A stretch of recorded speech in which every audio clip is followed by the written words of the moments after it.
M. Fréchette et son équipe font depuis des années. Il m'a dit qu'il était pour le faire jusqu'à temps qu'on trouve quelqu'un d'autre.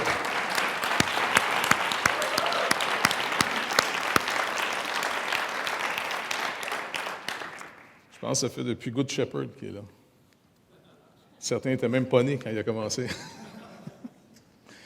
On est extrêmement reconnaissant pour la constance, la fidélité et la recherche continuelle de mieux en mieux faire l'œuvre de Dieu. C'est vraiment parce qu'il investit dans l'héritage le plus précieux de l'Assemblée, nos enfants.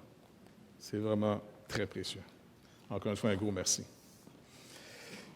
Donc, si vous voulez tourner encore dans Éphésiens chapitre 4, on est toujours dans l'application des 3 premiers chapitres de l'Épître aux Éphésiens où Paul décrit ce que nous sommes dans les 3 premiers chapitres, ce que nous sommes en Jésus-Christ, et on est donc son corps. On est toujours dans la série « Corps de Christ ». Donc, j'aimerais qu'on puisse lire la portion 1 à 16, parce que ça décrit un peu, finalement, 4 points. Comment l'unité dépend de la charité, ce qu'on a vu la semaine passée. Qu'est-ce que la charité? Elle découle donc de l'unité de notre Dieu. Troisièmement, elle s'enrichit de la diversité des dons. Et elle réclame notre maturité. Donc, il y a un processus ici dans lequel l'apôtre nous exhorte à croître, à grandir. On a une maturité à atteindre. Fait qu'on va lire le texte. Éphésiens 4, verset 1. « Je vous exhorte donc. » Encore une fois, rappelez-vous, quand il y a un « donc », c'est en fonction de ce qui vient de tout décrire dans les 3 premiers chapitres. « Moi, le prisonnier dans le Seigneur, à marcher d'une manière digne de la vocation qui vous a été adressée, en toute humilité et douceur, avec patience, vous supportant les uns les autres avec charité, vous efforçant de conserver l'unité de l'esprit par le lien de la paix. Il y a un seul corps et un seul esprit, comme vous avez été appelés à une seule espérance par votre vocation. Il y a un seul Seigneur, une seule foi, un seul baptême.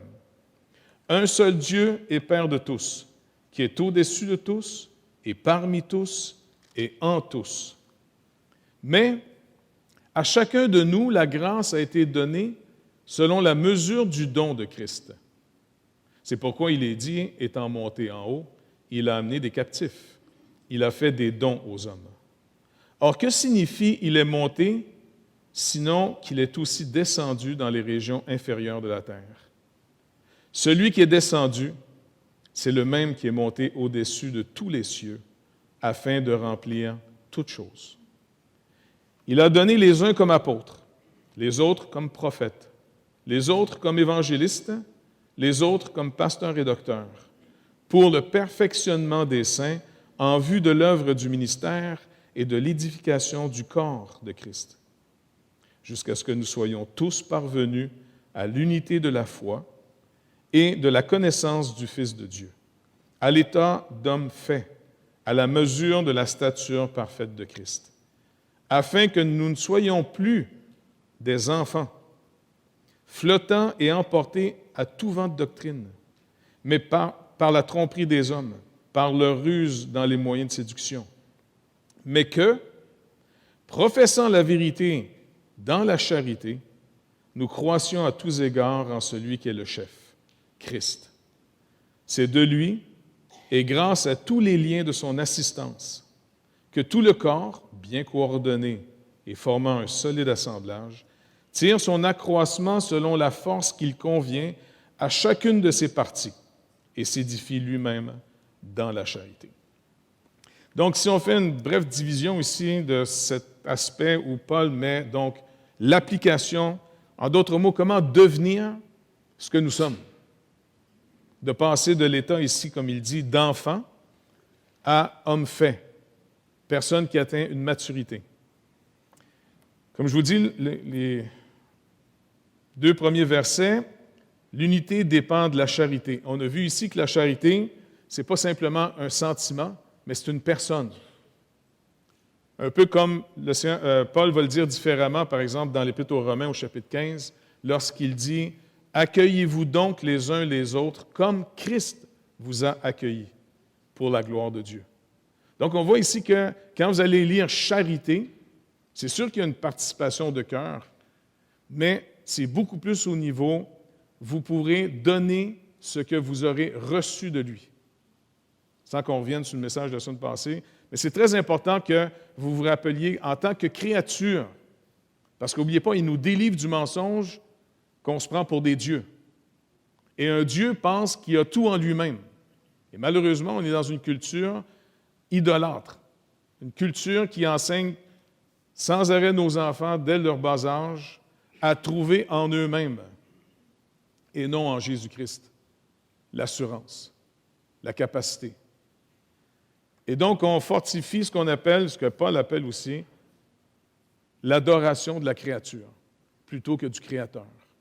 Mais nous, en tant que communauté, on est séparés du monde par l'œuvre de Dieu. Vous remarquez ici quand Paul nous dit de conserver l'unité de l'Esprit par le lien de la paix, c'est sur la base de la Trinité, de l'œuvre de la Trinité. Il y a un seul corps, un seul esprit, comme aussi vous avez été appelés à une seule espérance par votre vocation. De qui on parle? Le Saint-Esprit.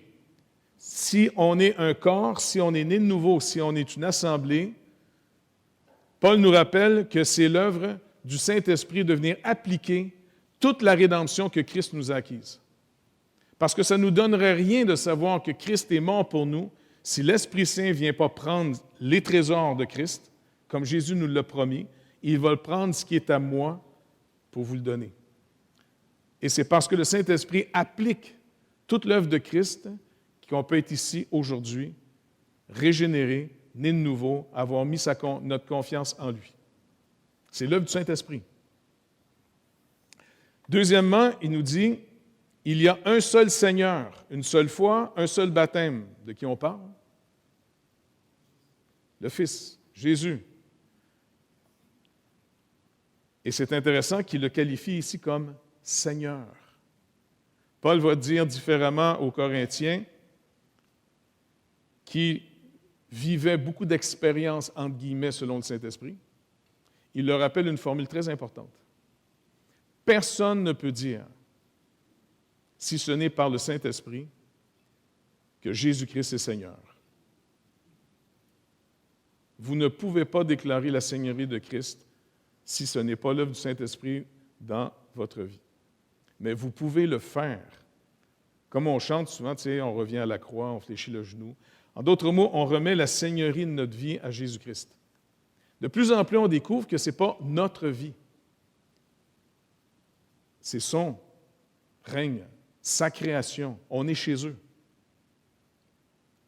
C'est quand même quelque chose d'intéressant. C'est pour ça qu'Israël, qui représente tellement d'images, de typologies, si vous lisez l'Ancien Testament, l'histoire d'Israël, vous avez tellement d'illustrations de choses qui pourraient être abstraites pour nous, mais qui sont devenues extrêmement concrètes, très concrètes. Par exemple, vous vous rappelez que dans le Deutéronome, entre autres dans les lois d'Israël, il est rappelé que le Juif, l'Hébreu, ne pouvait pas vendre sa terre à perpétuité. Est-ce que vous vous rappelez pourquoi? Pour quelle raison? Par exemple, Naboth a refusé de vendre sa terre, son jardin, même au roi. Il dit, non, tu sais, je ne peux pas faire ça. Sur quelle base il ne pouvait pas vendre sa terre? Comment? Parce qu'elle ne lui appartenait pas. Dieu dit, tu ne vendras pas ta terre car tu es chez moi. Dieu est en train de manière condescendante nous parler en disant, tu ne peux pas vendre ta terre parce que tu peux juste vendre ce qui sera à toi. Rappelle-toi, tu n'es pas chez toi, tu es chez moi. Quand Paul nous dit, vous avez été rachetés à un très grand prix, vous ne vous appartenez plus. Si avant j'avais l'illusion, le mensonge que c'était ma vie, le croyant est délivré de ce mensonge, on est sanctifié, lavé par l'eau de la parole, dégagé de cette impression que c'est ma vie, et dorénavant, je réalise que c'est son existence que nous vivons. On vit de sa vie. Surtout si vous êtes régénéré, racheté, que vous avez mis votre confiance en lui. à plus forte raison, vous ne pouvez jamais affirmer « c'est ma vie ». Non. On a été rachetés. Vous ne pouvez pas faire n'importe quoi de votre existence. Votre corps est le temple du Saint-Esprit. Dieu vient habiter dans l'ambassade de ce monde, non pas dans un temple de pierre, mais maintenant dans un temple de pierre vivante. La pierre principale, Jésus-Christ. Pierre nous rappelle. Et nous, des pierres vivantes, assemblées pour faire quelque chose de très organisé, un bâtiment. On est un bâtiment, ça fait bizarre à dire. On est un temple, on est une ambassade sur terre. Et chacun de nous, on est un ambassadeur. On est des vivants au milieu des morts. C'est quand même étrange, mais c'est une réalité. Après ça, il continue en disant « Un seul Dieu est Père de tous, qui est au-dessus de tous, et parmi tous, et en tous. » Et inévitablement, on parle ici de Dieu le Père, parce qu'il est nommé comme étant le Père. Donc, c'est l'œuvre de Dieu ici que nous devons nous efforcer de conserver l'unité. Maintenant, de quelle unité l'apôtre a parlé dans l'Épître aux Éphésiens? Est-ce que vous vous rappelez? Pardon? Non, l'unité de la foi, c'est plutôt d'arriver à être un sur ce qu'on croit, mais de quelle unité il parle par rapport au corps de Christ, par rapport à l'assemblée que nous sommes? Non. Tout vrai, mais ce n'est pas exactement ça. Pardon? Non. C'est sûr l'unité de l'esprit, mais l'unité de l'esprit, elle a uni quoi? Les Juifs et les nations du monde. Il y a un seul peuple. Et c'est pour ça que toute forme de division entre nous, de racisme, classe sociale, éducation, peu importe, riche, pauvre, ne doit pas avoir lieu dans le corps de Christ. C'est blasphémer l'œuvre que d'avoir des divisions entre nous quand le Seigneur dit qu'il a réuni dans un seul corps les Juifs qui avaient reçu la promesse. Et donc maintenant, ce n'est plus une question de nation. Il y a un seul peuple parmi toutes les nations. Et l'unité du corps de Christ se manifeste ensemble, ici. Non seulement on est un peuple uni, on est un peuple, donc juif et païen, mais en plus on est qualifié de saint. Un peuple saint. Si on est un peuple saint, c'est qu'on est mis à part pour Dieu. Et donc c'est pour ça que notre maturité, c'est de se dégager de plus en plus de tout ce qui est contraire à ce que Christ nous a enseigné. Et puis si on n'a pas les Écritures, comme nous a été rappelé plus tôt dans le culte, sans la parole de Dieu, sans les écrits, vous ne pouvez pas distinguer les choses. Vous ne pouvez pas avoir une juste interprétation. Juste avant le culte, on en parlait un petit peu ensemble. Imaginez qu'on n'a pas la Bible, d'accord? On n'a pas l'Ancien Testament. Maintenant, vous devez aller annoncer à un peuple qui est complètement ignorant de tout ce que la Bible enseigne. Et vous devez aller parler de Jésus, Jésus de Nazareth. Alors, vous êtes obligé de dire, ils vont vous demander, il est né où et quand? Ah ben, il est né dans un petit village, Bethléem. Oui, il est né d'une vierge. Il est né d'une vierge? Oui, oui, elle a été fiancée, mais elle est née, il n'y a pas eu d'intervention d'homme. Ah non? Non, non. Elle a été voir sa cousine dans les montagnes, elle est revenue après. Elle était enceinte du nombre de temps qu'elle était chez sa cousine. Son fiancé a eu de la difficulté avec ça. Mais il l'a reçu quand même. C'est comme ça que le Messie est arrivé dans le monde. Ah ouais. Après ça, il a vécu 30 ans comme étant un charpentier. Un gars de la construction. Oui. Il bâtissait des charpentes.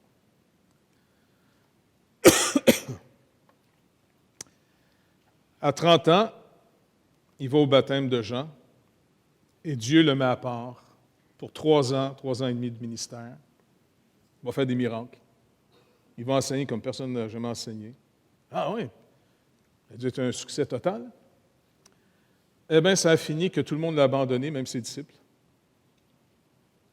Et il a été battu à mort, crucifié. Pour se moquer de lui, ils l'ont couronné d'épines en disant « Voici le roi des Juifs ». Ils l'ont mis dans sa tombe. Et 3 jours après, il était ressuscité. Maintenant, si vous n'avez pas les Écritures, vous allez dire, ton Dieu est donc bizarre. Oui, non, c'est Dieu qui nous visitait. Mais ton Dieu, il n'est pas contre les adultères et les fornications, tout ça. Pourquoi il y a eu de l'air d'arriver par une jeune femme qui était... Merci beaucoup. Faites-vous-en pas bientôt, je vais la rejoindre le Seigneur, ça va être réglé. En toute apparence, si vous prenez juste les faits, le Dieu qui veut qu'on soit saint, comment ça se fait qu'il est arrivé sous les apparences d'une mère qui était couchée finalement avec le voisin? Si vous n'avez pas les Écritures, le Seigneur nous rappelle une chose. Si on ne l'écoute pas, c'est qu'on écoute quelqu'un d'autre.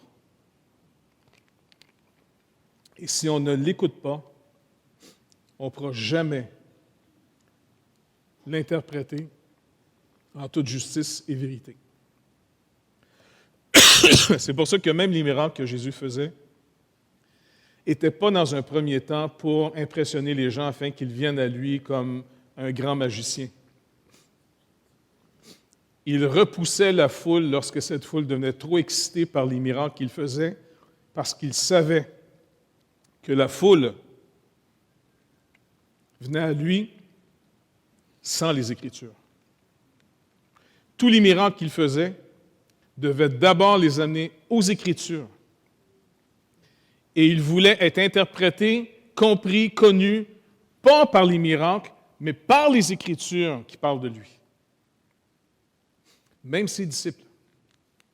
Et le défi de ses disciples, c'était d'avoir beaucoup de difficultés à faire la connexion entre ce qu'il faisait et les Écritures qui l'annonçaient. Et c'est pour ça qu'une des premières choses qu'un croyant, qu'une Église abandonne, ou qui va être souvent le plus attaqué, le plus moqué, ce sera toujours les Écritures. Je disais même dans le journal d'un matin, je ne nommerai pas le commentateur, il n'en vaut même pas la peine, mais un homme qui manifeste ouvertement son mépris pour le livre religieux. En passant, il devait peut-être même attaquer le Coran, mais où c'est que la Bible, en parlant d'un livre il est écrit il y a 2000 ans. Une moquerie, un mépris.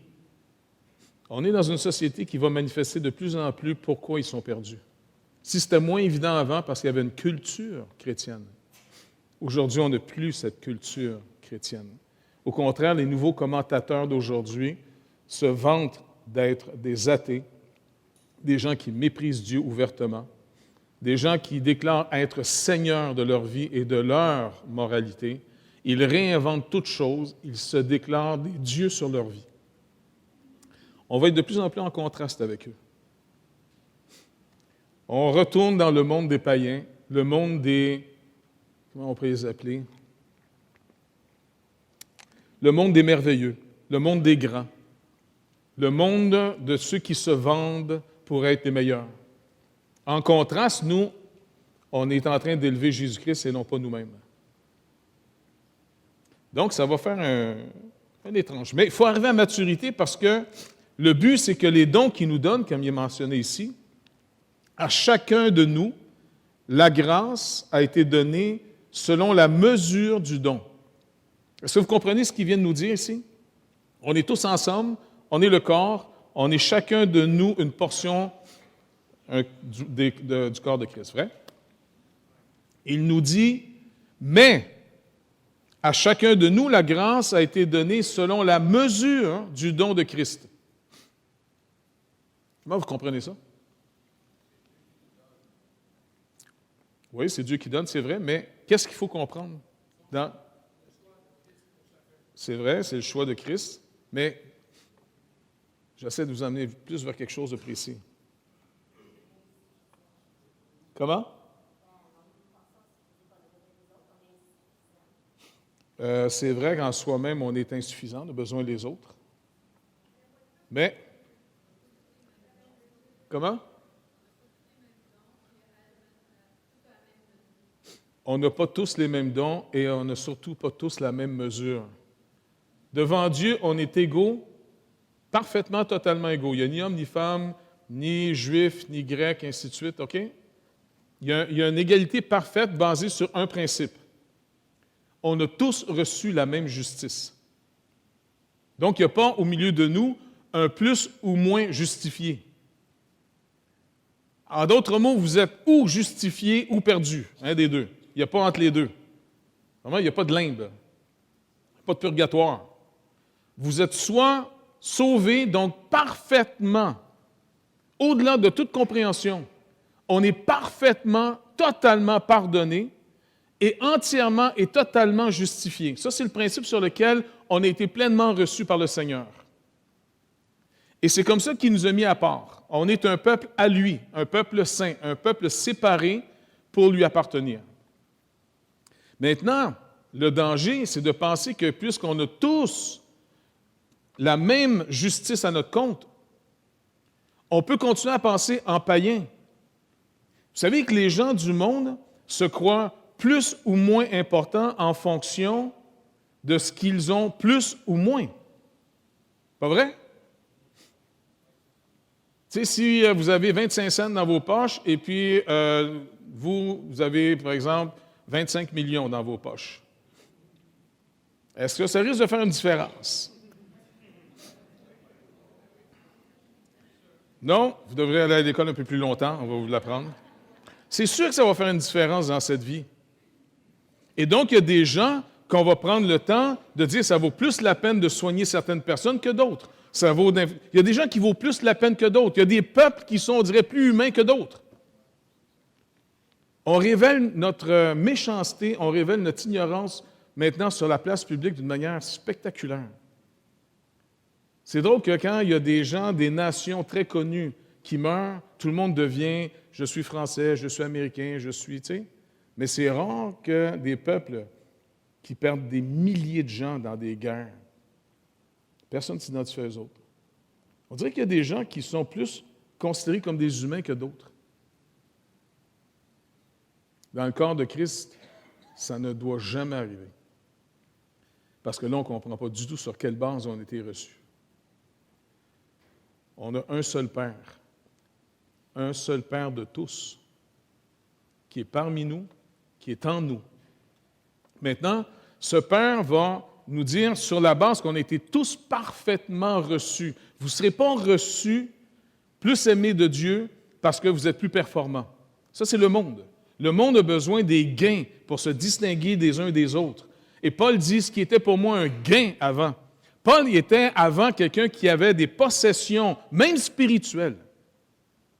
Il se distinguait et très nettement du païen. Vous savez comment les Juifs appelaient toutes les nations du monde? Oui, c'est vrai, des chiens des fois, là, mais d'autres, un autre terme. Comment? Non. Des impies. Il dit, même Pierre dit, vous avez livré le Seigneur pour être exécuté aux mains des impies. Pourquoi les Juifs appelaient toutes les nations des impies? Qu'est-ce qu'un impie? C'est quoi le contraire d'un impie? C'est un pieux. Pas un pieux que tu... C'est un homme pieux. OK? Donc, un pieux, c'est quoi par rapport à un impieux? Un impie? Oui, c'est vrai qu'il connaît le vrai Dieu, mais ça veut dire quoi être pieux?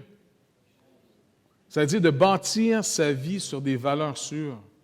C'est de valoriser les trésors qu'on a en Dieu.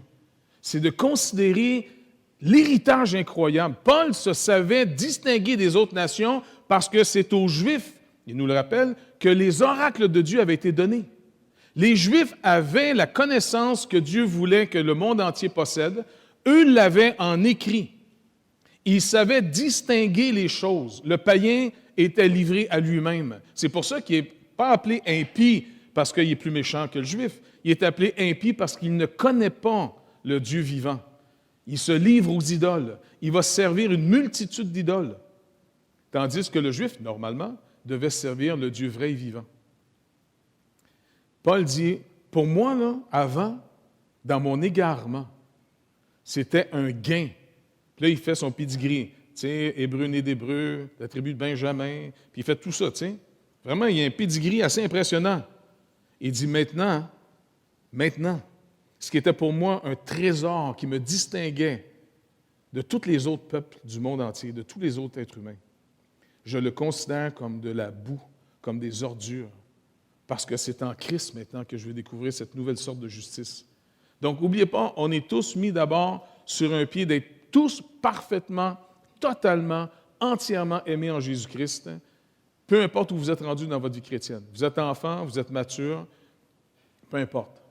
Par contre, il ne faut pas tomber dans le panneau de Dathan, Abiram, Coré, dans Nombre 16. Tournez avec moi dans Nombre 16, vous allez voir le panneau dans lequel on peut tomber. Nombre 16.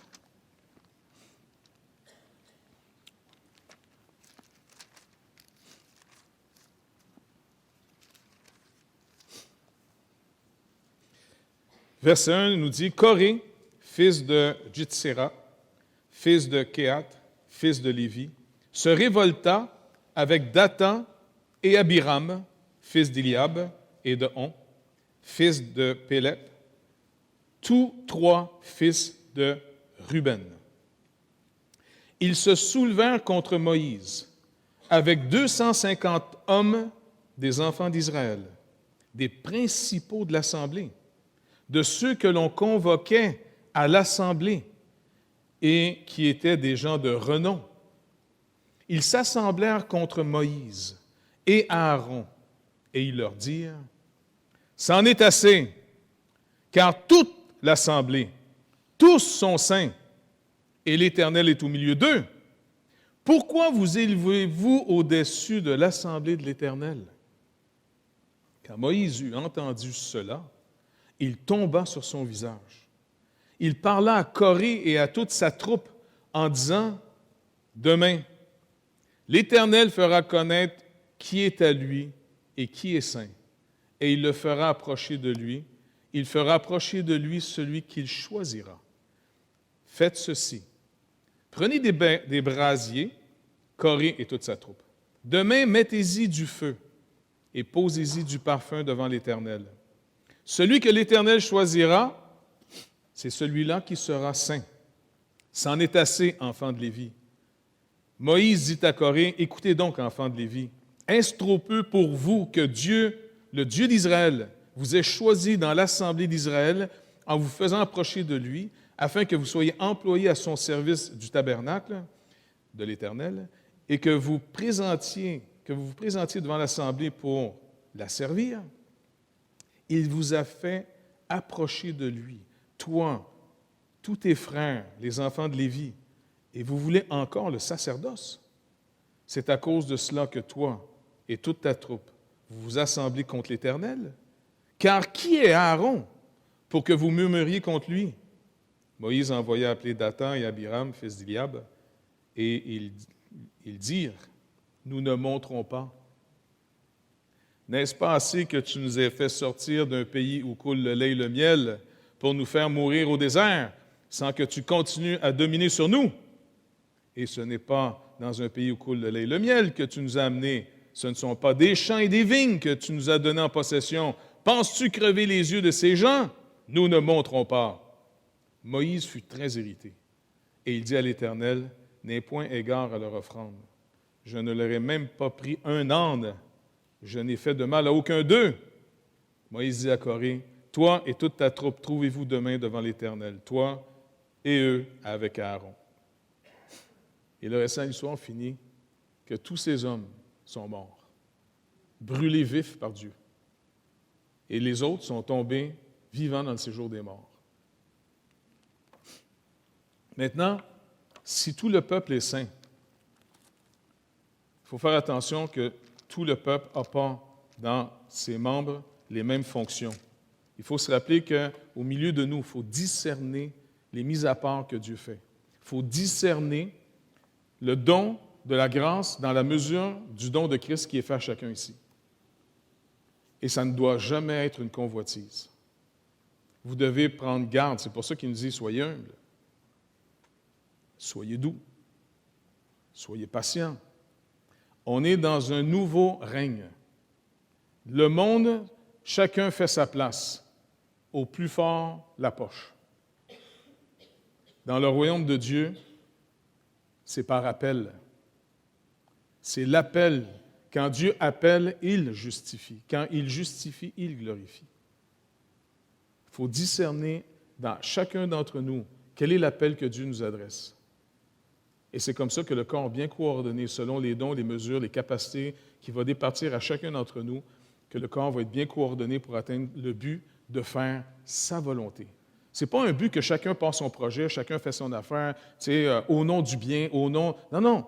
Si vous êtes comme ça, il n'y a pas de problème. Vous avez la liberté de faire ce que vous voulez. Par contre, dites-vous une chose.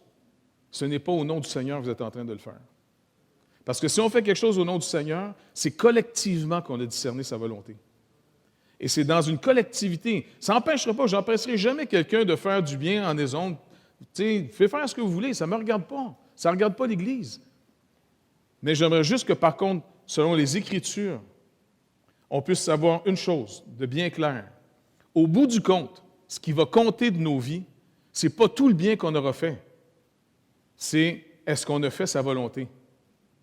Rappelez-vous, quand Jésus finit le sermon sur la montagne, il rappelle une vérité extrêmement foudroyante.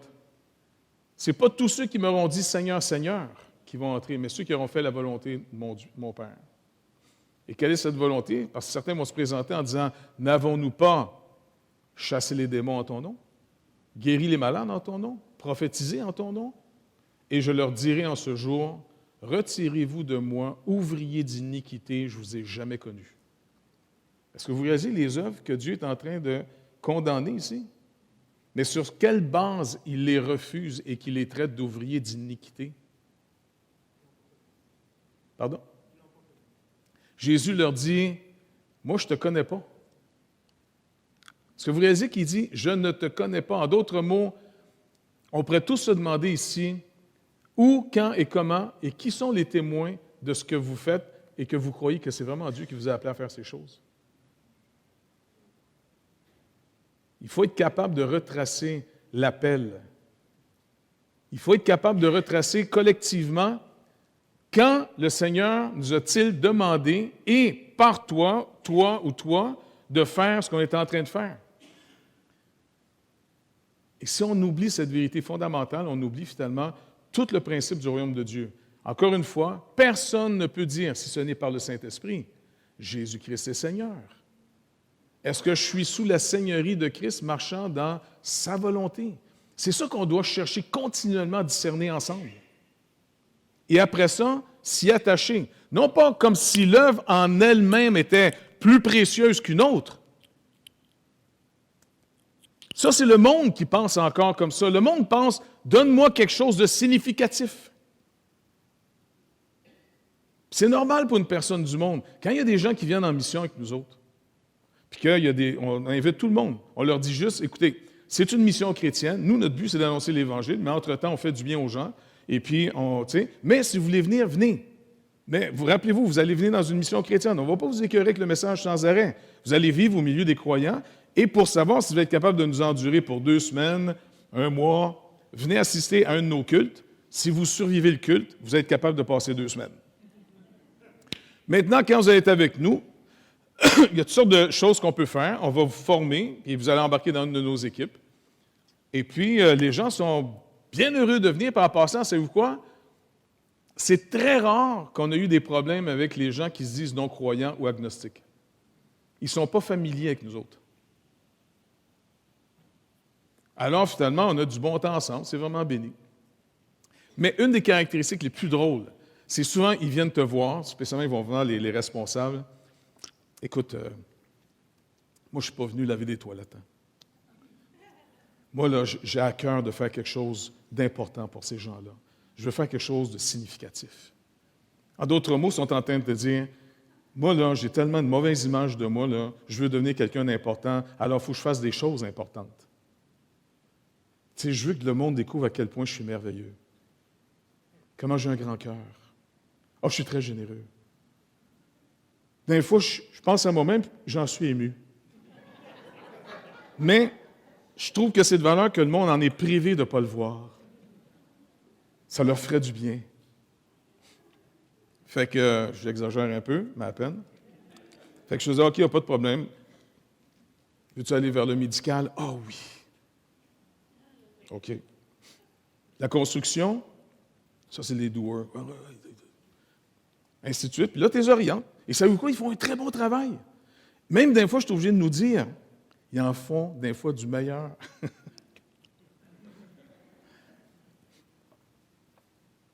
Mais ce qui m'attriste là-dedans, c'est pas qu'ils ne font pas un bon travail, au contraire, ils font vraiment un bon travail, ils sont vraiment sincères. Ils sont très sincères. Mais ils ne peuvent pas déclarer « Jésus-Christ est mon Seigneur ». Je ne suis pas dans la volonté du Maître, je suis dans la mienne.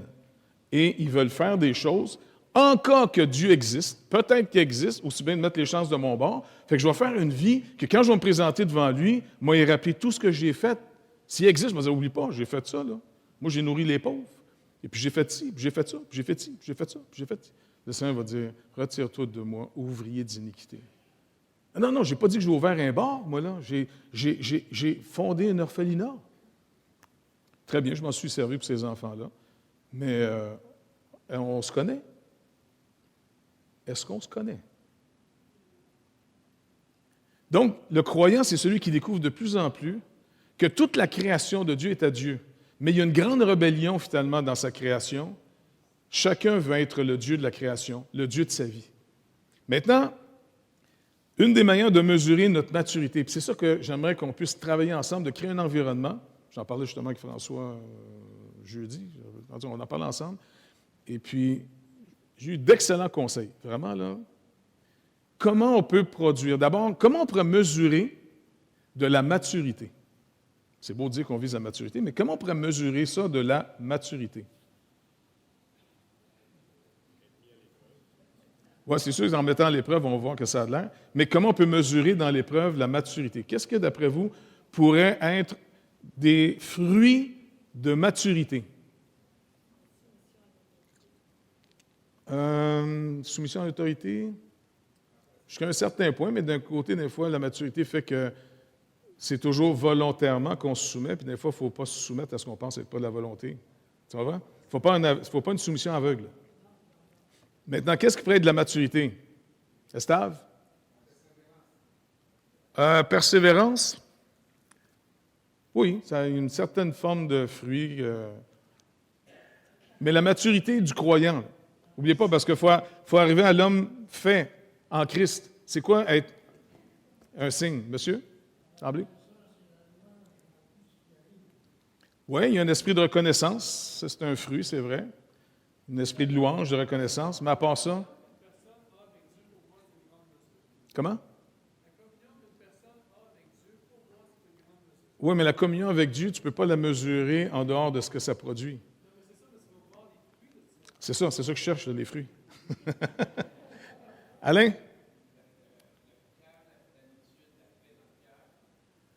Oui, ça peut être le calme, oui, ça peut être un symptôme. Mais quelque chose en contraste avec l'époque dans laquelle on vit, oui?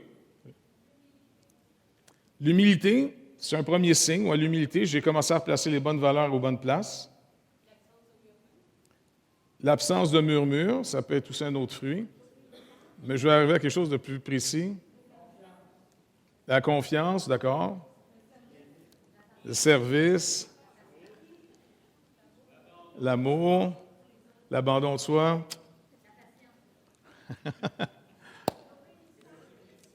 C'est toutes des bonnes choses. Quel est le problème majeur qu'on a aujourd'hui dans notre culture? Non, c'est sûr qu'on a de l'individualisme. Tu sais, on a favorisé l'individu au détriment de la collectivité, c'est vrai, mais autre chose, oui?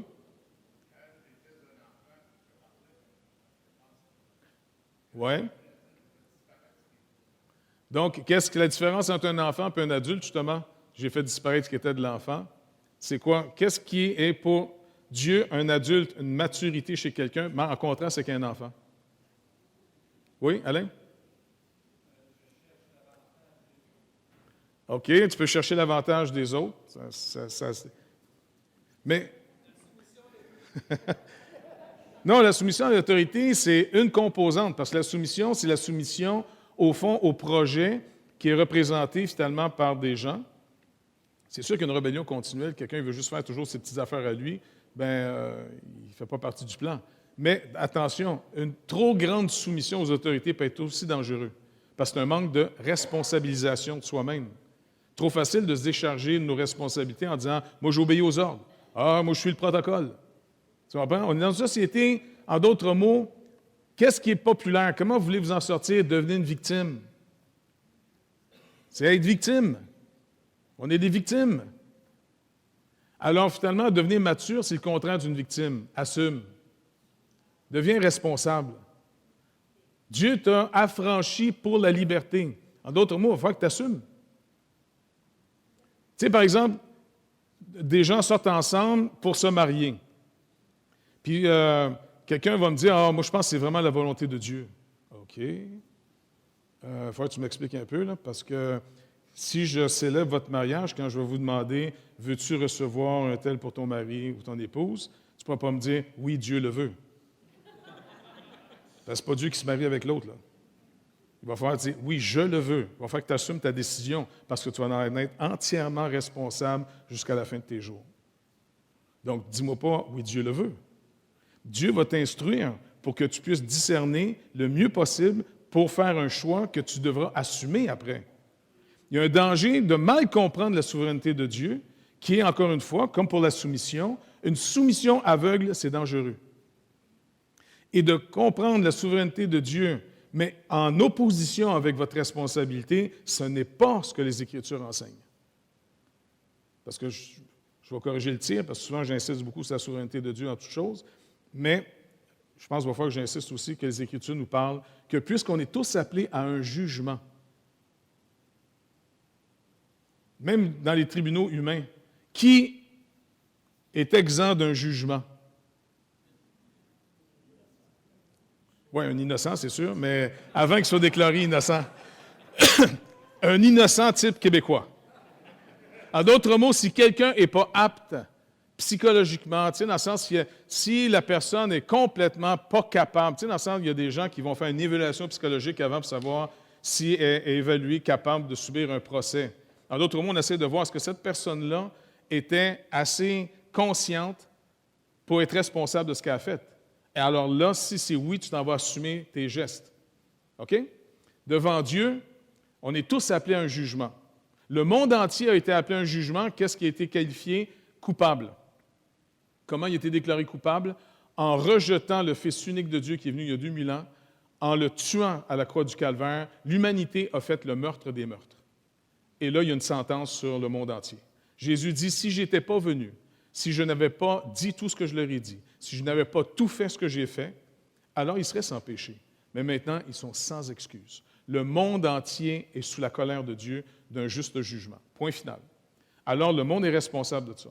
Maintenant, on se dit, nous, en Jésus-Christ, on est sortis de ce jugement de condamnation sur le monde, car Christ a porté notre condamnation, ayant été mis en lui, on a été donc mis dans sa mort. Et par le corps de Christ, nous sommes mis à mort par rapport aux justes conséquences que la loi déclarait. Romains chapitre 7.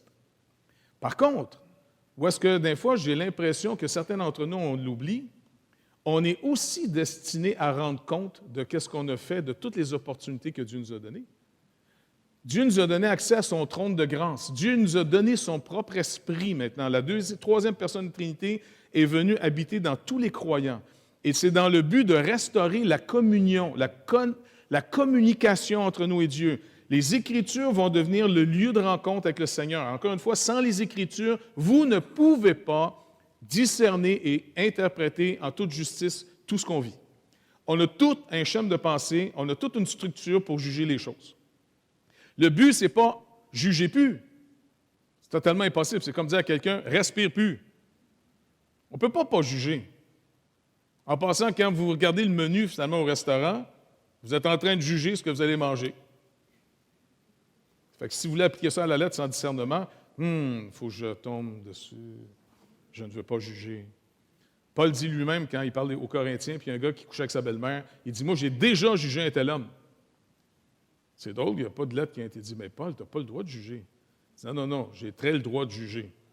En d'autres mots, ce n'est pas mon propre jugement que je mets de l'avant, c'est le jugement du Seigneur. On doit apprendre à penser les pensées de Christ. On doit apprendre à recevoir sa parole pour réapprendre à penser à partir d'une nouvelle prémisse, la parole de Dieu. Et ça va demander de la recherche, du discernement. Il va y avoir des erreurs en chemin. C'est pour ça que son sang est toujours aussi efficace pour nous pardonner. C'est pour ça que ça nous demande de l'humilité. Ça ne se fera pas comme ça, bing, que ça va nous tomber dessus. C'est collectivement qu'on recherche sans arrêt quels sont les lieux, les temps et les activités dans lesquels Dieu veut qu'on s'investisse. Quels sont les dons et les capacités qu'il donne aux uns et aux autres pour qu'on puisse coordonner. En d'autres mots, si on est pour être un corps, les muscles des jambes sont un peu plus impressionnants, plus forts, ils ont plus de capacité que les muscles dans des bras. Parce qu'on n'a pas les mêmes fonctions. Les mains, on fait des choses plus précises, plus délicates. Les pieds, bien, c'est là pour t'amener à quelque part. Dans le corps de Christ, on a tous des portions différentes en vue de se coordonner, d'avoir un ordre, une coordination pour faire la volonté de l'atteinte qui est Christ. Mais il faut la discerner, cette volonté. Et c'est pour ça qu'il y a des dons différents. Pour l'édification, les dons vont d'abord servir à nous amener tous à maturité en vue de saisir les œuvres auxquelles Dieu nous a préparés. Faites attention de partir en peur dans toutes sortes d'œuvres. Posez-vous toujours la question, quand, comment je sais que Dieu m'a vraiment appelé à faire ça? Et je vous dis, ce n'est pas évident. Faites pas en disant, non, ben, c'est bien ce que je fais. Ben, c'est très bien. Est-ce que c'était bien de prophétiser en son nom? Est-ce que c'était bien de chasser les démons en son nom? Est-ce que c'était bien de guérir les malades en son nom? C'était très bien. Mais Jésus dit, on ne se connaît pas. Quand est-ce que je t'ai demandé de faire ça? Est-ce que c'est le résultat de notre relation, moi et toi, ensemble? Mais Seigneur, c'est marqué dans ta parole de nourrir les pauvres. Quand est-ce que je te l'ai dit à toi? Dans ta vraie vie, cache-toi pas derrière des grandes œuvres. Parce que se cacher derrière des grandes œuvres qu'on fait cache souvent la petite personne que nous sommes. Vous savez, il y a beaucoup d'acteurs de cinéma qu'on cherche à voir comme étant, on les appelle des idoles. Hein? Maintenant, je me rappelle d'avoir entendu une interview une fois de William Shatner. C'est le Capitaine Kirk.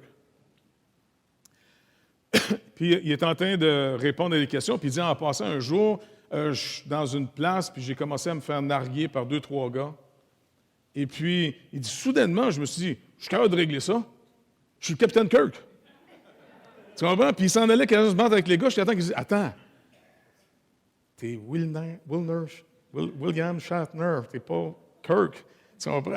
Le gars, il était tellement dans son personnage que sur le coup, il a eu le réflexe de penser qu'il peut régler ça à la Kirk. Et là, il s'est réveillé. Wow, calmons-nous. T'es pas le Capitaine Kirk, c'est juste une apparence.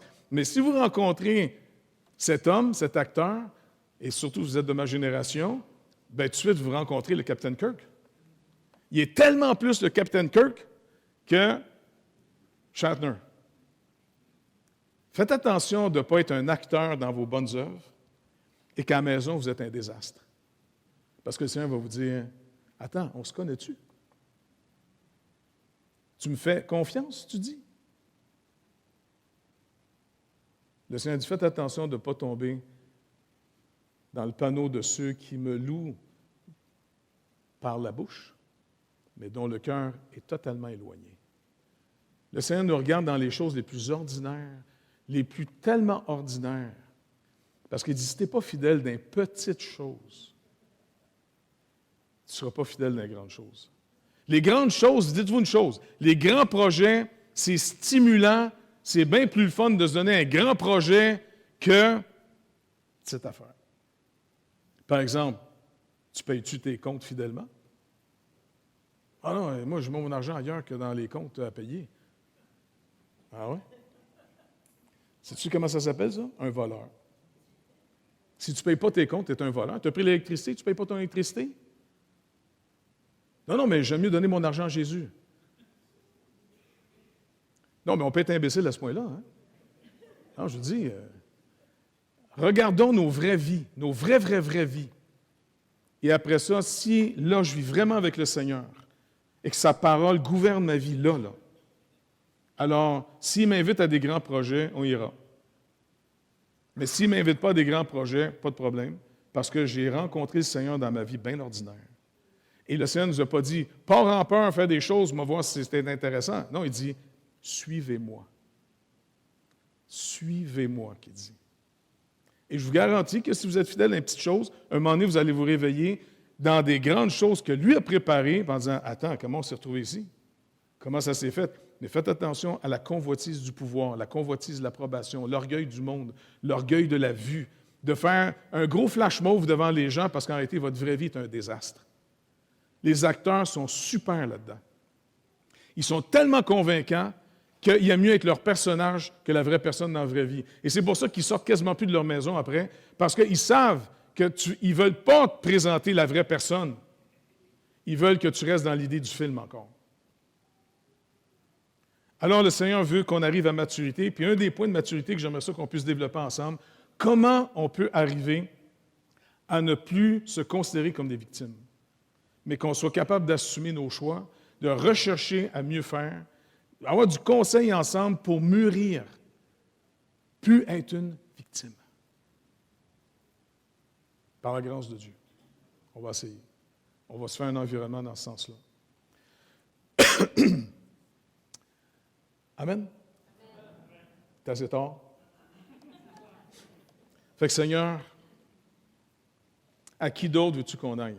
Notre réconfort, par contre, Seigneur, c'est si on accepte de marcher dans la lumière, comme tu es toi-même dans la lumière, tu le dis dans la première lettre de Jean. Marcher dans la lumière, c'est de marcher, Seigneur Dieu, dans ce qui est ta lumière. Jésus te dit aussi, sanctifie-les par ta parole est la vérité. Seigneur, sanctifie-nous par la vérité. Ta vérité, pas la vérité que le monde se donne. On a besoin que tu nous parles. Et Seigneur Dieu, ça ne sera pas nécessairement toujours une compréhension intellectuelle. Parce que Seigneur, juste lu un petit texte, le Seigneur le connaît, là, mais pour nous autres, on ne le connaît pas. Tu nous dis, Seigneur, par l'apôtre Paul, en demeurant dans ce corps, nous demeurons loin du Seigneur, car nous marchons par la foi et non par la vue. 2 Corinthiens 5, versets 6 et 7. Autrement dit, Paul affirme que ce que nous comprenons par la foi est caché et échappe à notre vue. Nous en concluons que l'intelligence de la foi consiste plus en assurance qu'en compréhension. Alors, Seigneur, ce que tu nous demandes, au fond, pour marcher avec toi, pour t'être agréable, c'est l'assurance que tu ne peux pas nous mentir. L'assurance que tes paroles sont la vérité. L'assurance que ce que tu nous as promis en payant notre dette, quand toi-même tu as subi notre mort à la croix du Calvaire, et que tu es ressuscité pour manifester la justification que tu nous apportes, le pardon. Maintenant, apprends-nous, Père, s'il vous plaît, apprends-nous à marcher avec toi. Qu'est-ce que tu attends de nous en tant que tes enfants? On ne pourra pas tout comprendre, mais on peut faire confiance à ce que tu dis, comme des enfants. Là, on peut rester des enfants. Un enfant fait confiance à ses parents, même s'il ne comprend pas toute la déduction pour arriver à cette conclusion.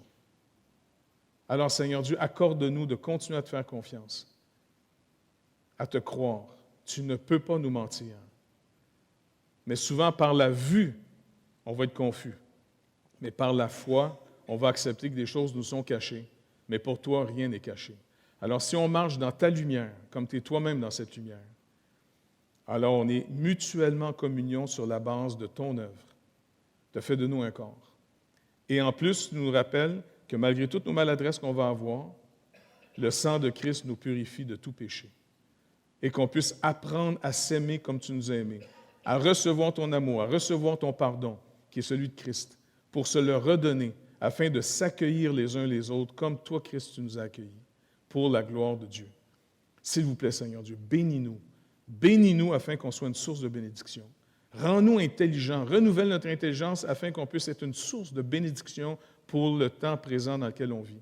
Fais-toi connaître à tout le monde dans l'Assemblée, de nos bébés jusqu'aux vieillards, que tout le monde puisse te connaître et ça puisse être notre point d'unité, ce que ton œuvre a accompli au milieu de nous. Alors, merci de nous bénir. Occupe-toi de chacun de nous. Responsabilise-nous, délivre-nous de cet état de victime continuelle et qu'on puisse assumer d'avoir une foi maintenant virile. Merci, Père, dans le nom de Jésus. Amen. Bonne semaine, tout le monde.